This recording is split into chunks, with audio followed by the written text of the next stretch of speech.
worst horror movie I ever saw was fucking great. Hello and welcome to This May Hurt a Bit. My name is James Strayer and this is John C. Myers. And we are a horror franchise podcast discussing each film in popular and not so popular horror franchises. And today we are talking our wrap up of the Saw franchise. 9 films over, I don't know, like 20 years or so. John, right away, what's your favorite one? Oh, gosh. Immediately, I'd probably go maybe the first one and then 3D. Okay, cool. That's it. Bye-bye. Bye. See you. That's all I got to say about that. Yeah, exactly. No, I'd probably think about the same. 1, maybe 3D, maybe 6. I don't know. Maybe we'll massage that over the course of discussing all of these movies. Yeah. I just wanted to jigsaw you right out of the gate there for you. I just panicked and picked Hoffman. I sat you in a trap and made you make your choice without any warning. But 9 of these, and most of which I had not seen before, I don't think, or just had very little memory of. So this is in terms of the point of this podcast, this was a great use of my time in filling out all of the gaps that I had of the Saw franchise. Mm-hmm. I think just opening thoughts about this, I think honestly, one of my favorite parts about this is because I stopped taking them seriously around part 3 or so and just started looking for all of the ridiculous backtracking and pseudo intellectual twists that were going on and stuff like that. Yeah. And it just started feeling like a soap opera, as we discussed. And as we were watching the subsequent ones, I was just kind of like weirdly looking forward to what kind of crap that they were going to pull next time. And I can't say that in a good way necessarily, but I still had fun. For how dark these things are and like how grim and gritty. Yes. Like when you look at it as a whole, I would say like 4 is when it starts to take itself too seriously. Mm-hmm. They're all just like dark, ridiculous stuff. But I think 4 and that sort of the Hoffman trilogy, yes, as it were, like really kicks off like this really, melodramatic, almost Westworld levels, being up its own butt about like what this is so important and, right. Who wrote the note and all that stuff versus just like the grim machinations of John Jigsaw in action. They did take a shift because that's what happens when you kill your lead villain, not even your protagonist, like your lead audience draw 3 movies into a franchise. And I guess around part 4 or 5, they just sort of just decided like, okay, we're going to keep making more of these. I guess that decision had to have been made around part 4 if they're going to start the Hoffman trilogy. Yeah, because it was making a ton of money for a while. Yeah, similar, I suppose, to, what was it, Friday the 13th, part 4? When Jason's dead, no matter what, and then part 5 is the copycat, correct? It's the copycat, So right around in the same area of Saws, they're just like, well, crap, these are making money. We got to come up with a way to make these. Just off the top here, these movies worldwide have made $1 billion too. Wow. Yeah, all 9 of them put together. Domestically, it was about 539 million, and worldwide about $1 billion. And these movies, just some quick math here, probably all 9 of them put together is like well under $100 million. So when you make 900 million on top of that, that's the reason why you keep making these. Yeah.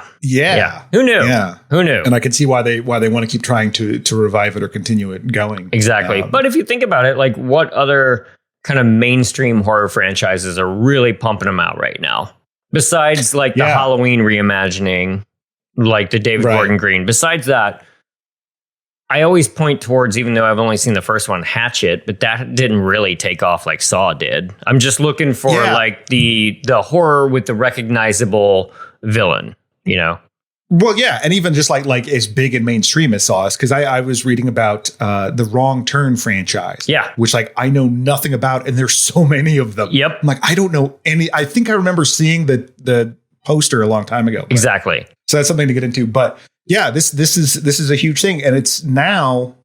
So I saw they're making a new Insidious, and that Patrick Wilson said, or they've made a new Insidious, and that Patrick Wilson said, like, this could be the boyhood of horror. Like, just keep pumping these things out or revisit it at different times down the line. Yeah, Jigsaw has had that kind of staying power. Like he's been around, like you said, like it's 9 movies, but over the course of, almost 20 years, which is just wild. I mean, Jason certainly like had his run. Right. Similar with like big gaps in between. But yeah, I suppose some of those they're trying. Like, of course, after the runaway hit that Megan was, of course, Megan 2 is going to be going right into production. And absolutely. I'm not saying I didn't particularly love Megan, but there is something that I do kind of hope that comes back around of just releasing a new horror franchise picture like every Halloween or something like that, because I'm still going to be drawn to that kind of crap. Clearly. Yeah, I'm for it. Like, it's the same thing where it's like, I'm not a big Malignant fan, but like, you want to make another one of those? Go for it. I'm stoked. For sure. Yeah, most of these were new to you as well. Most of the Saw movies. I'd seen little bits of some here and there. Like, when rewatching it, I remember little like, I remember Hoffman being in the coffin. I remember that bit from part 6, because part 6 was the only one I'd seen after 2. Yeah, and speaking of the insurance plot. So I feel like what we can do is get into, did you have a favorite moral push? And I know that is extremely broad, and I know that Jigsaw is not exactly beholden to these things, as we've discussed previously. But or I guess you could say theme, like we talked about last week with the police precinct. That's fertile ground for this kind of stuff. Absolutely, whether they succeeded or not really. For our taste. But I kind of like what they were doing. Insurance companies, heck yeah, go for it. And even if it is pretty melodramatic, as I think we talked about it like back then, like this is all silly, but like we can all kind of get behind that. I think that was my favorite one as far as like a moral thrust, a morality tale, that kind of stuff. The rest of them just sort of get all jumbled together in my brain, though. Yeah, well, again, purely with the Hoffman stuff, just because the Hoffman stuff is when they really decide to try to make it like a TV series where they're really, really interconnected, not just kind of like loosely like, oh, we'll figure out how to come back. They kind of really, it seemed like they had this a bit more mapped out, or at least pretended to, much like Lost. Yeah, I like this sort of in terms of like the moral push of 6, and I kind of wish there was a little bit more of that in terms of like, I just watched it was just 4th of July, and I rewatched Uncle Sam. Oh yes, which is amazing. Like the powerhouses behind that. Yes, like Stuart Gordon, Larry Cohen, and then William Lustig, and it's really not that great of a movie, right? But like the whole thing is just so ridiculous about like how he comes back because people don't love America enough, right? And I like that kind of stupid stuff. And so when it is, as much as I kind of poo-pooed it, the idea of like, well, I'm going to get back at these insurance people, it was a fun thing. And that could be a thing if they decide to ever revisit this Book of Saw thing, which I don't know if they will. That like kind of going after a system or an idea or something. Yeah. You could do that without being like, isn't this important what we're doing? Yeah. It's just like, what if Jigsaw like, got mad at this insurance company? Yeah, it's fun. What if Jigsaw went after large corporations that employ small production companies and didn't really take care of them? What's this net 75 crap? God. Oh, Jigsaw's man, I want to do that one now. Yeah. Yeah. I mean, it's essentially you just turn him into a different kind of slasher. You just make him into a trap guy. Exactly. That's your slasher type. I agree. Like I want to think of other like legitimate things that they could go after, but at the same time, like, do I want it to be that self-important? You could do. I'm sure they could do like a media type of thing, whether it be the mainstream news media versus YouTube media or something like that. And, that might be fun, especially if they're like broadcasting the traps to everybody over the internet or something. Sure. Yeah. I mean, it's a bit like, the idea of Jason Takes Manhattan, where it's, this crime stuff in New York's such a bad place. What if we did something with that? You could throw that at it, and that might be fun. But I do think the series got too wrapped up in its own machinations, but to really approach it that way. But that's what the fans seem to really enjoy about it. I was going to say, like, I feel like all of the soap opera drama and stuff, that's what people were so stoked on. And I saw it personally as just pretty goofy, but I mean, far be it from me to judge what the internet finds goofy / fun. I think that is half of the fun, is like knowing that it's super goofy and getting way into it and doing your timelines and stuff like that. I would kind of love to see Well, I wouldn't watch it because it's too long, but I'd love to see an edit where someone just edits together the first like 6 films chronologically somehow, instead of all the flashbacks and stuff like that. Just a mapped out kind of master film that's like 10 hours. Again, not going to watch it, but I think it'll be a fun exercise. But you should do that all the same. Somebody should do this that for me to not watch.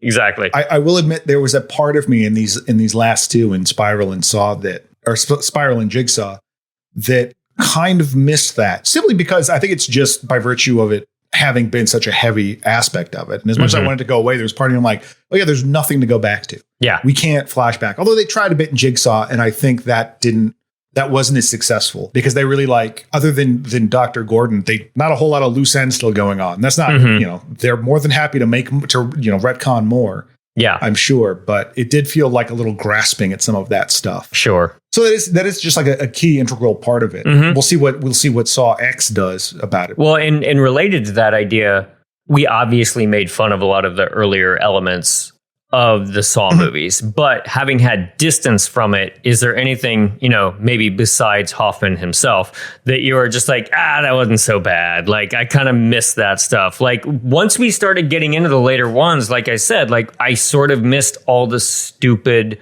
going back. This is that thing you missed. I think the ultimate one, and, later on I was going to ask you what your favorite twist is, but this is my favorite twist, which is the insanely stupid idea of putting the wrong sticker on a medical X-ray. Yes. Yeah. That was so dumb that I started laughing out loud, and I hated it and I loved it. And again, it reminded me of the Simpsons gag about the thumb over the crayon and the X-ray and Homer's brain.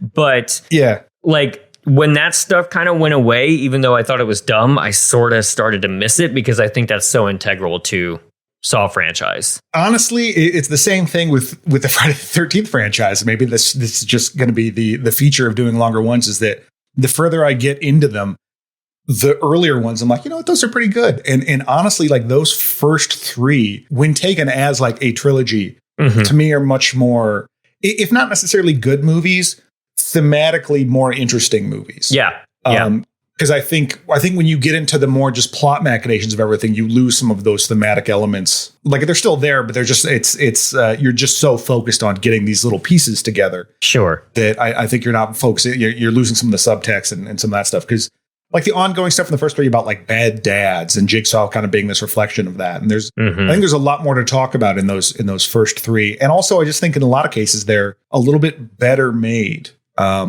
Then, I mean, in all those cases, they were just like cranked out. We talk about, like, they really didn't have a lot of time, but it kind of makes me appreciate Winnell and Wan's the hunger a bit more. The hunger of wanting to put those first few out and just like really push themselves to do something for its time was fairly original. Yeah, and then coming back to try to wrap everything up, and you're seeing like, oh, this was a good hand. Winnell was a good hand to have involved in this.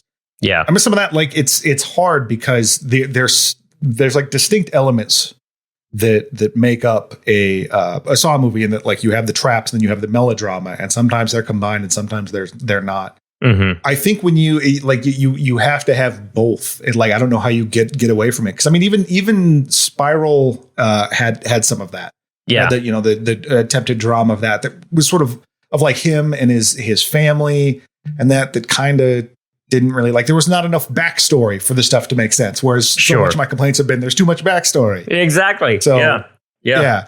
I you just can't win with me with these, I guess. But some of that's just my own taste. Yeah, and again, when examining 9 films over the course of several months, like I think it's interesting and valid to have diverging thoughts going through the entire thing, because you're just sitting with a tone of a series of films like this. And name me a single other, like, well, I guess you've got like Star Wars and Marvel and stuff like that, but like another story that has this many episodes in it that make you kind of consider all the way through what they're doing. Right. As far as like feature film franchises. Exactly. But yeah. Exactly.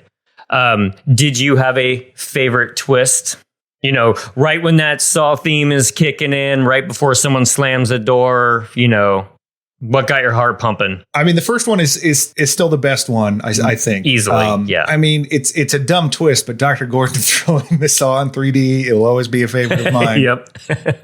Yeah, I don't know. Because so often I was, by the time the twist happened, I was just like, let's just get this over with. Yep. And like, or you could see them coming.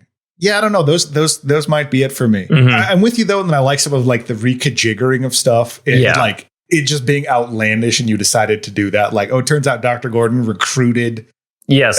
Said like, oh yeah, go get this surgeon from my hospital. She's getting a divorce. You should kill her. Right. It's just kind of ridiculous. Of course. So I kind of like those for, like stuff like that. But as far as like an honest, like, oh, wow, that's pretty cool. It would be, definitely just the first one.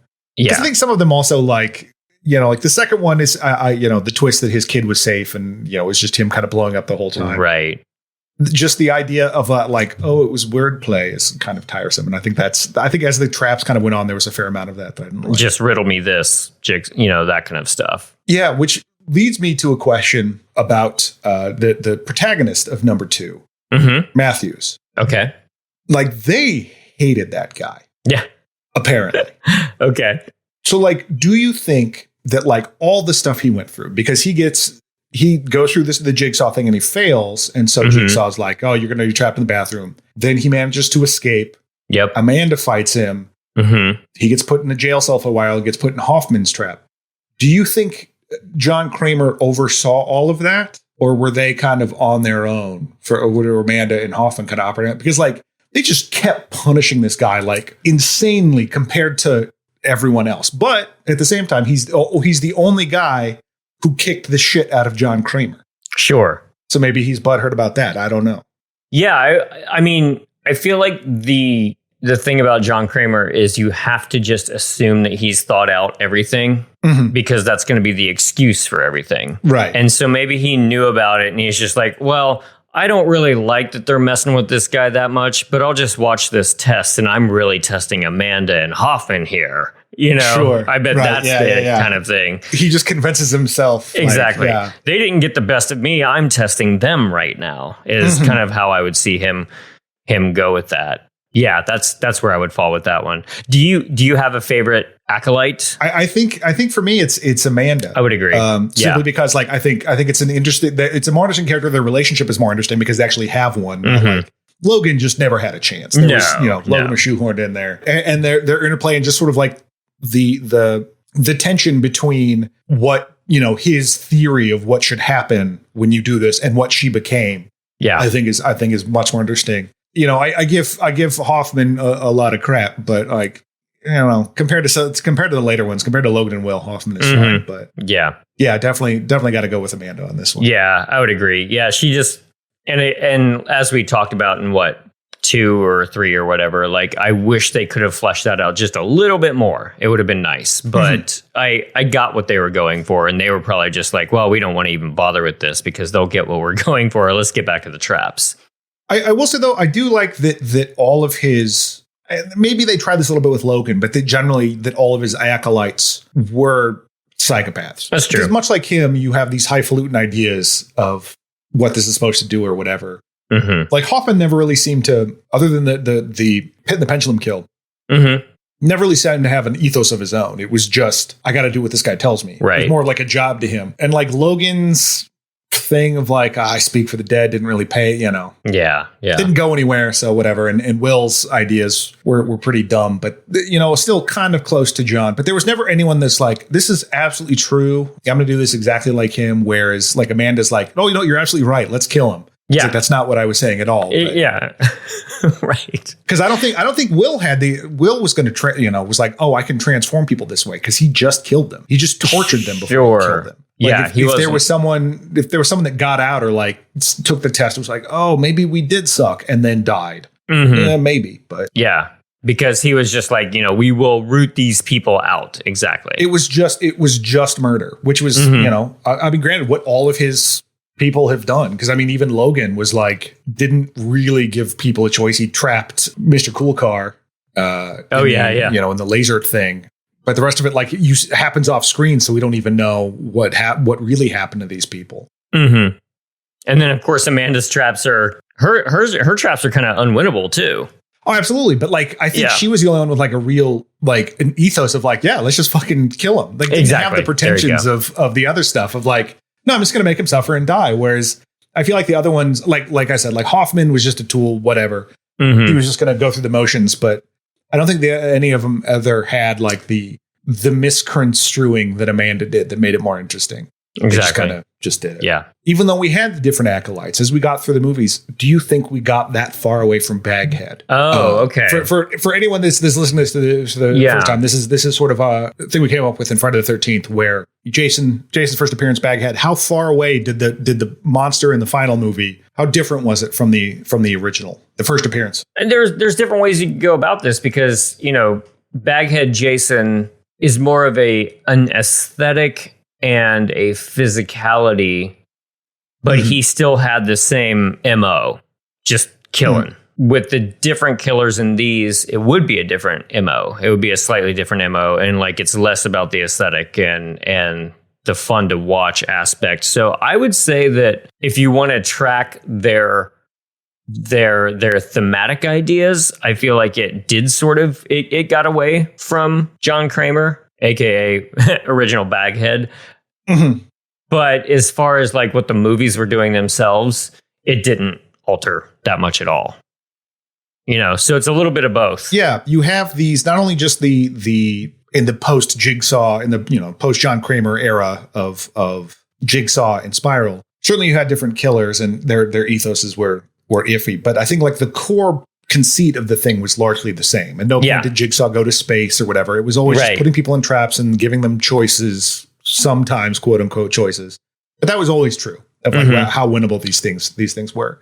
Yeah. And even though, as we talked about, that I think they sort of strayed on his on not just the acolytes, but just John's MO. Whereas starting in 4, they made him much more of a like vengeance, death wish kind of guy. He was still just doing the same shit. His reason for it just changed, and it's how you would sort of approach that. But it's not like it'd be like in Friday the 13th if Jason was all of a sudden like, "No, I'm trying to avenge my father." Right, like, sure. This is a new thing. And I mean, and if we're talking about the grisly stuff, like the traps were all basically the same. Like the traps did not evolve at all. Not that I wanted them to. But, except for maybe the laser gun one. But that one was a bummer because it's like everything else has been physical and works. That's just like a laser gun. Why don't you just kick someone into a time portal, Logan? Like, what are you doing? Right. Yeah. Yeah. There was no fundamental change in the traps, except I did like it when they got a little bit more hand put together. Like when it would flashback, like the initial, like the knives in the chair, like press your face against these knives, you dummy, and that's about it. Yeah. I kind of liked seeing that. As Kramer says himself, like the simple traps are, the simple games are always the best. And it's true because even like, you talk about the insurance 6 with the insurance company people. It's a pretty simple trap, but the carousel trap in that one, I love it. I really enjoyed a lot because it's not just like the trap itself is pretty simple. Just like press a button for who you want to kill, who you want to save. You have to hurt yourself to do it. But it's also just like the whole movie distilled into that. There's like, yes, insurance is choosing who you want to have die right here.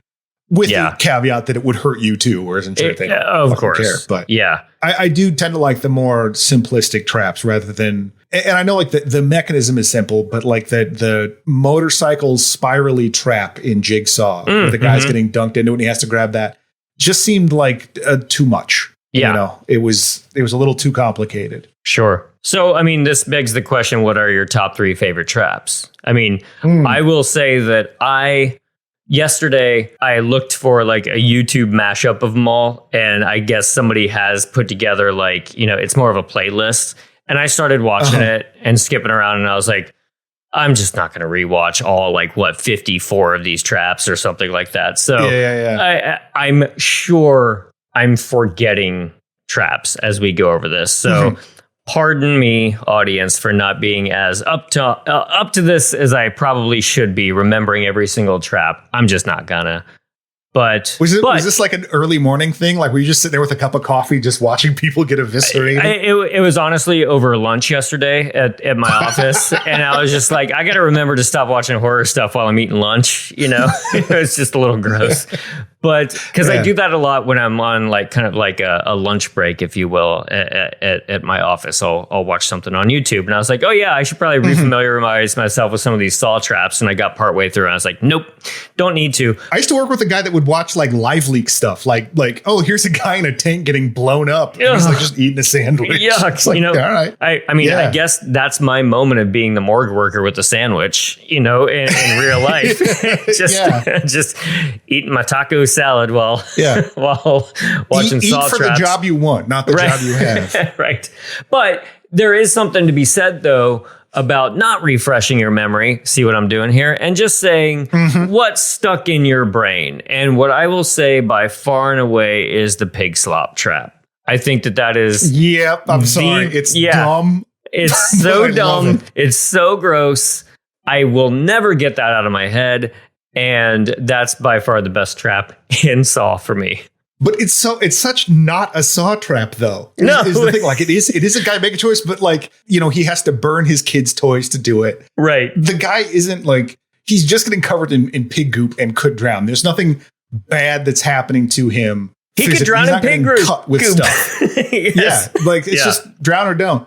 Yeah. Like, I like that. One thing, I and some of it might be a recency bias. I like the, in Saw 3D, the fishing hook down the throat. Oh, good. I think about like just like that's just one that makes me it just gives me the gibblies. That's definitely one. And then I mean, it's not even a trap, but the stupid thing that Jill Tuck has the dream that Hoffman kills her with, like just the knife on a funny train car thing. Yeah, it was just ridiculous. Like the Strom water trap, it looked cool, but it wasn't really a trap. It was just going to kill him. I mean, there's syringe I like for different reasons. You know, the syringe was great, but like the kill in 4 with the rapist hotel owner guy. Oh, yes. Just the way it was executed, where he was like, bye bye eyes. Like, hilarious. But as far as like just like dead set, like great traps. I like the stupid the pig trap. Obviously, you got to go with the reverse bear trap. Yep. Because that's just a great thing.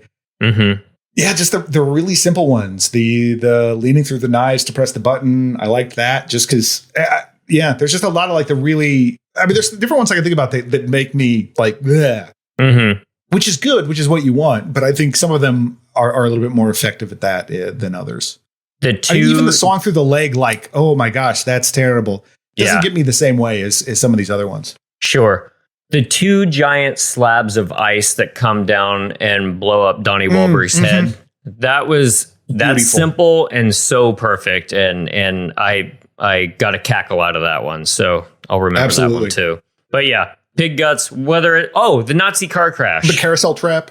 Yeah. Oh yeah, the Nazi car crash was great. But that one was so Final Destination. Oh, that's why I liked it. It was so Rube Goldberg, like everything had to work, and they they killed like 4 people all at once, like tearing arms off and all of that. That was fantastic. So yeah. Good stuff. The Jill Tuck kill in her dream made me think that I think that's like the one bit of nudity in this entire series is when the split torso comes back down, a boob gets exposed. Oh yeah. Like this is a surprisingly sexless series for being this kind of, very focused on the body and all that stuff. That's true. Nature of it. Like there's no Cenobite like pleasure in the destruction of flesh. Oh yeah. It's more just mean in that. There's not the you don't see someone salivating over it. They don't try to tie sex to it really.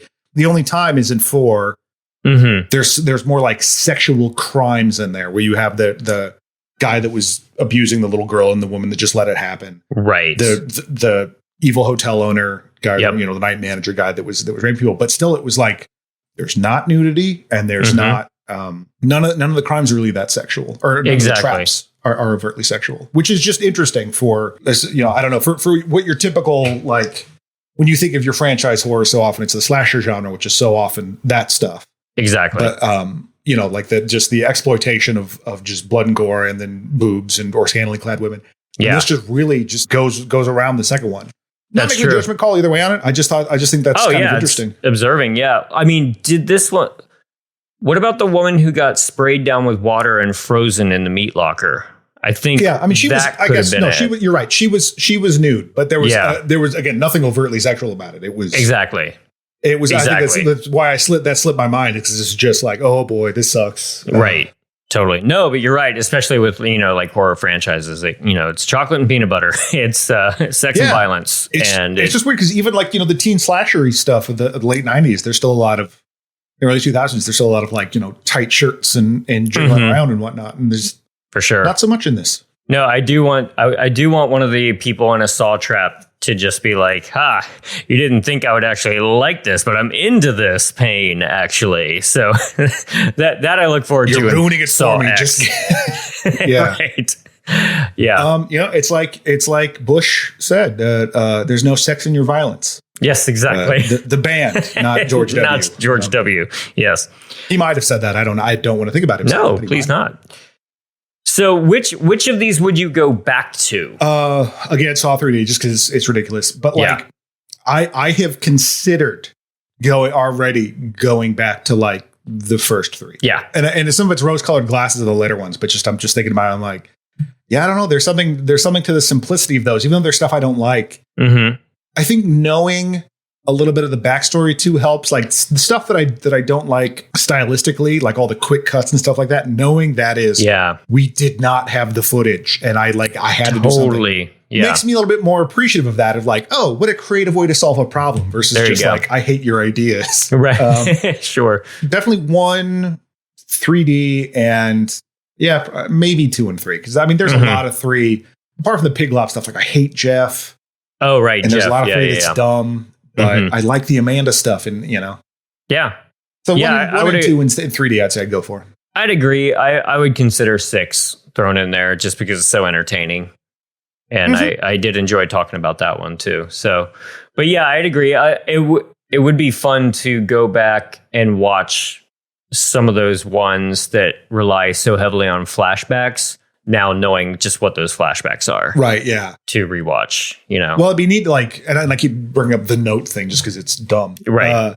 But because some of that, like, it felt so long for the payoff to happen that it kind of didn't matter anymore. That, like, there were so many other things in motion that just kind of felt perfunctory to be like, aha, it was this guy. We forgot about that loose end. We got to try that out. Mm-hmm. That I don't know. Some of that I don't know how gratifying it would be. But I think there would be other stuff that would be a little bit more interesting. Yeah, exactly. Is it even worth ranking them? I don't know if obvious. I can. Yeah. I mean, because they just get squishy. Yeah. I don't know that I could get like too into a definitive tier list because I think a lot of like the middle would just kind of be, these kind of whichever. Yeah. Yeah. Like 3 through 5. Well, 5 is definitely at the bottom. Well, no, 5 is not. 5 is towards the bottom, but Jigsaw and Spiral to me are at the bottom. Mm-hmm. The later ones are not good, particularly Jigsaw. Yeah. Spiral, I might like. Spiral might get like a D, and it might maybe the same level as Saw 5. Mm-hmm. I think like 4 and maybe this isn't as hard as I thought because I'd say like 4 is probably a C. I put 6 at like a B, 3D, and the first one is an A, and I don't know, whatever's left is probably going to be B. Yeah, I think I would agree with that. Yeah, part 2 and 3 would be Bs. Yeah, because I did like the first one over the second one. Plus, whether or not this is a legal thing to enter into the argument, but there's something about them making the first one on a shoestring and just going for it that warms my heart enough that it bumps it up a little bit. Whether I know some Saw fans prefer number 2 over number 1 just because it feels like a more cohesive version of what they're going for. But the kids that got gusto will always work for me in creating something like that. Well, although I say I appreciate some of the stylistic choices were made, material reasons and stuff like that. The car chase thing, I still love it. Still love it. I lovingly hate it. It's the best way I can describe it because it's so stupid, but I kind of love how stupid it is. Yeah. I've been watching. I watched a couple nights ago. I just threw on the first 2 episodes of Garth Marenghi's Dark Place, and now that thinking of that, the way they shot the car chases is exactly the aesthetic of Garth Marenghi's Dark Place. Which, if you have not watched, audience, check that out. I think you would like it. Absolutely.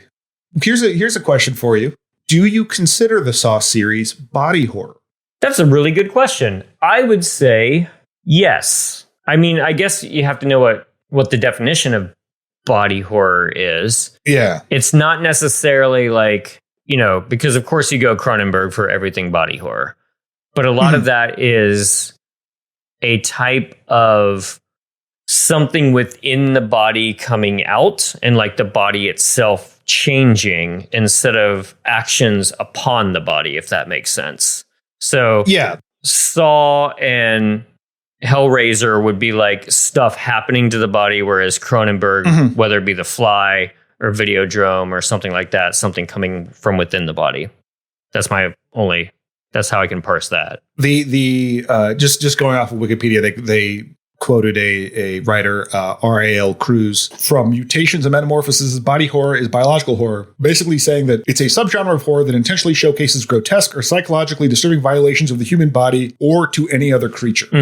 And I'm torn on it because I think you're right, but I can't, but at the same time, it feels so much more like slashery to me. I'd agree with that. Straight up, but like, because to me, body horror is stuff coming from inside or body melt stuff or stuff, but it is still focused on the body and the limitations of the body. Because particularly like the immediate thing that springs to mind is the crucifix trap, where they're slowly twisting the guy's limbs and stuff like that. Like that to me is very body horror. But I think the trap's kind of like, as we've sort of talked about, they sort of run the gamut. They're not all body horror stuff. Some is just, let me drown you in pig slop. Right.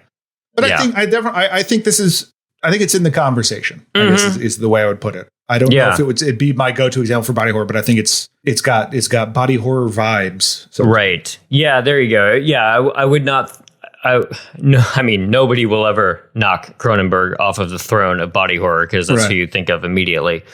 But yeah, this could be a part of that. But I would put it in the second chapter of stuff happening to the body. The syringe trap, that's not really body horror. Some of the stuff, it's just different ways to kill a guy. Yeah. I mean, because all slasher movies are stuff happening to the body, but I think Saw does wade in those waters. For sure. So as we start to round out this wrap up of Saw, do you remember how many people you predicted would die in the Saw franchise? I want to say, was it like 30 or 40? No, you had higher than that. I had higher than that? Yeah. Okay. I give myself too little credit. I don't know. What did I say? 60? You said 65. 65. I said 72, just to go up a little higher. Becky Dark said 69 because she wanted to come in between. Nice. And yes, nice. And the final number, and again, this is according to what I decided were deaths in these movies, because I decide who lives and who dies. Exactly. Because it could be a trap, but then Hoffman goes on a killing spree and stabs people in the neck. Right. That still counts. Yeah. Those are still deaths. Exactly.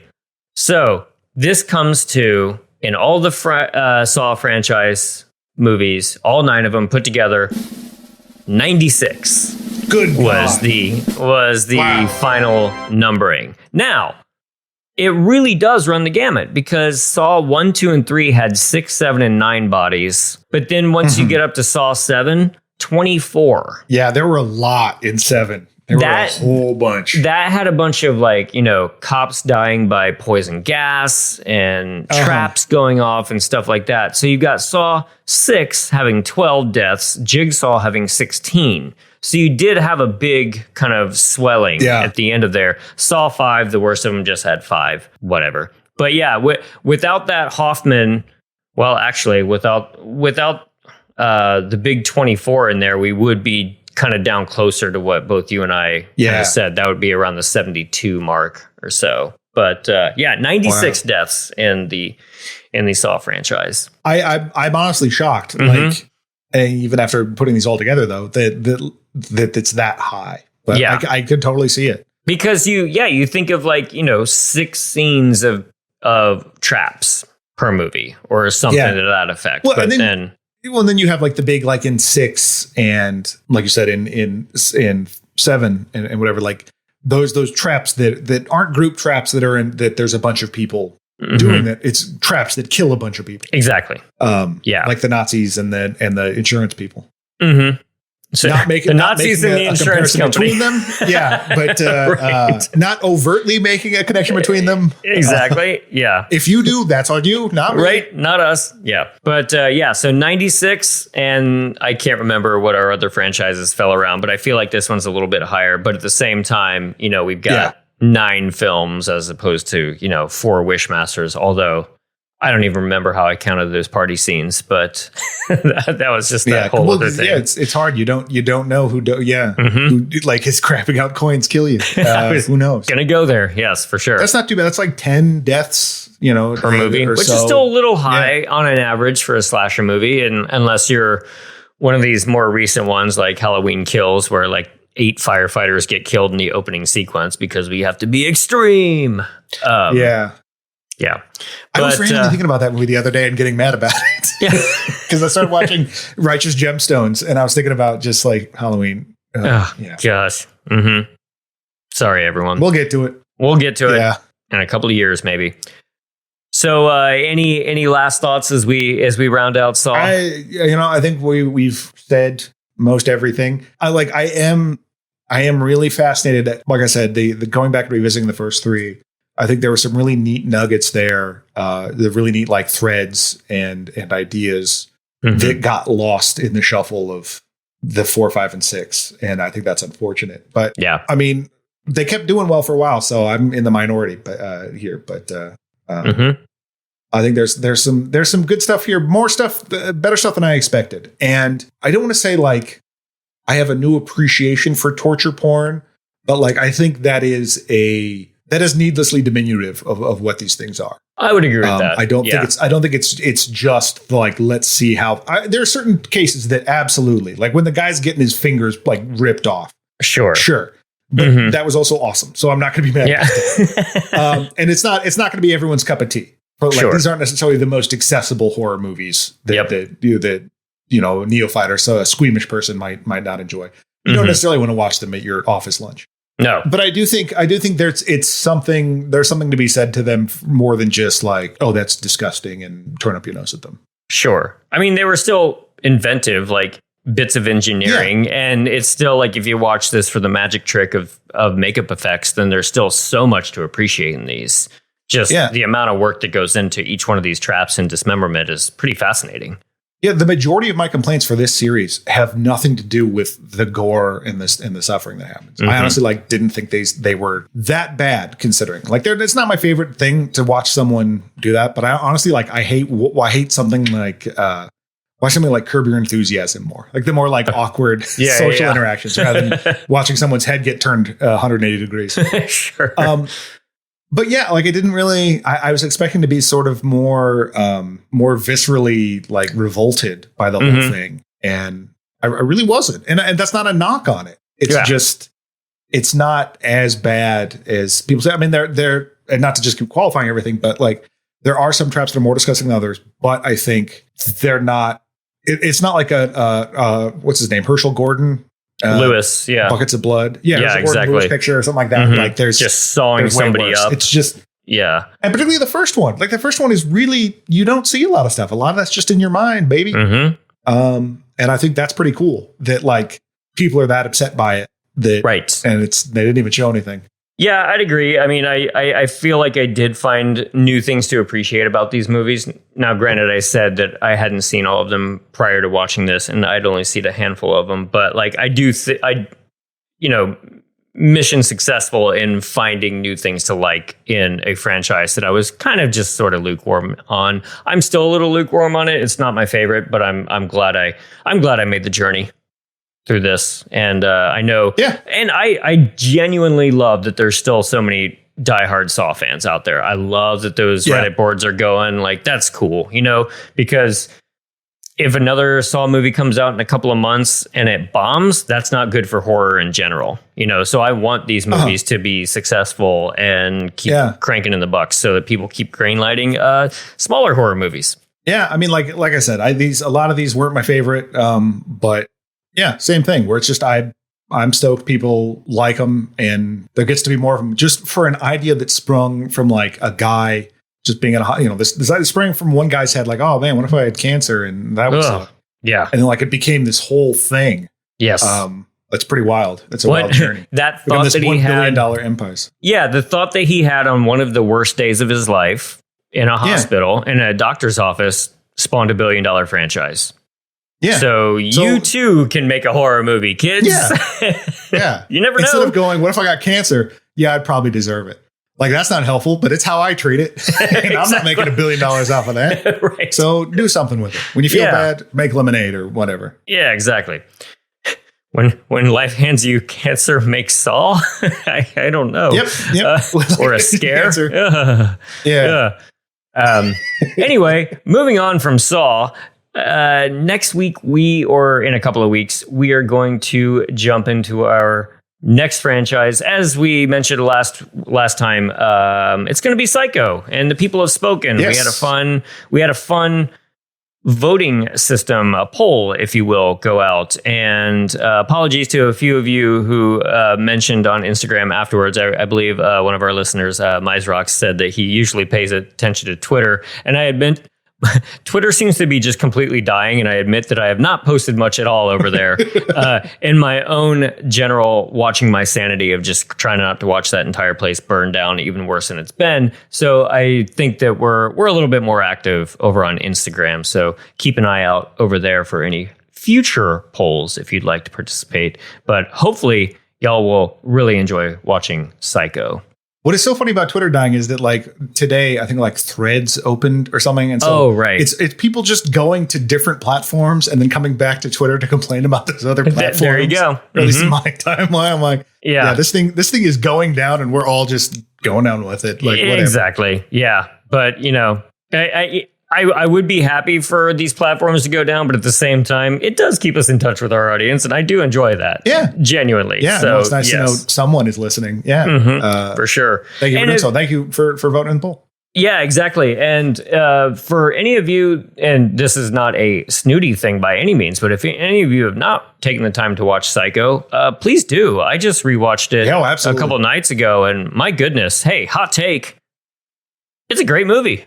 But yeah, can you say that? Can you say that, folks? Hey, I say the hard truths that nobody else will on this podcast. That's true. Yeah, no one else has said it. Exactly. But I know that for some of the older films, like it could be one of those things that are just like, yeah, I've seen Psycho. But when you sit down and go back and rewatch it, like, my gosh, it's so good. Mm-hmm. I've been really enjoying reading and watching documentaries and stuff like that about Psycho. So I strongly encourage you to at least give the first one a shot. But kind of like what John said, I kind of want to get through the first one just to watch 2, 3, and 4 because I have not seen it. Because I don't think many people have seen the Psycho sequels. So I'm excited about those too.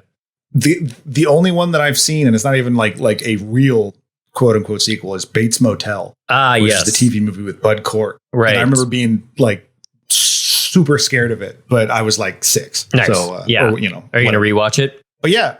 Absolutely. Yeah. Yeah. And I think it's always worth revisiting old stuff, particularly stuff you've seen before, because though the movie hasn't changed, you might have. And you might have seen something else, or you might, your appreciation of it might wax or wane, depending. So exactly. But yeah, thanks for everyone that's been following along and watch along with us. Yeah, absolutely. And stay with us through Psycho. There's 5 feature films because I'm including the remake, which of course we will be watching. There is also the Bates Motel TV series, which I may dip into that just to get an idea of what that's all about. And then you say there's a TV movie of Bates Motel. Bates Motel TV movie. Great. So this is a little bit of a lower impact than 9 Saw films, which was kind of the point, so we just wanted a shorter one. But of course there's extra shit because this is a 60-year-old franchise here. Talk about like staying power in terms of, this one 9 films over 20 years. This was, 4 films over a similar 20, 30 years. Exactly. Even further with the remake. But don't worry. Once we get through Psycho, we'll get to Puppet Master. Or we'll go back to some garbage. Stuff. To the real Stone Cold classics. Just wanted to watch something. I don't want to say good because all these movies are good, but I never would I thought that we're going from Saw 9 to Alfred Hitchcock Psycho, but here we are. Psycho, yeah. Yes. Yeah. All right, everyone. We will see you next time for Alfred Hitchcock's 1960s classic Psycho. Good night. Good night. This has been a Two Penguins Media production. It was produced by James Strayer and edited by John C. Myers. Logo by Ethan Kimberling and music by Michael Arthur Holloway, who you can find on Bandcamp. Follow us on Instagram at This May Hurt a Bit Pod and on Twitter at Hurt a Bit. Email us at thismayhurtabit@gmail.com. And if you are so inclined, rate and review us on your favorite podcast app, and we'll see you next time.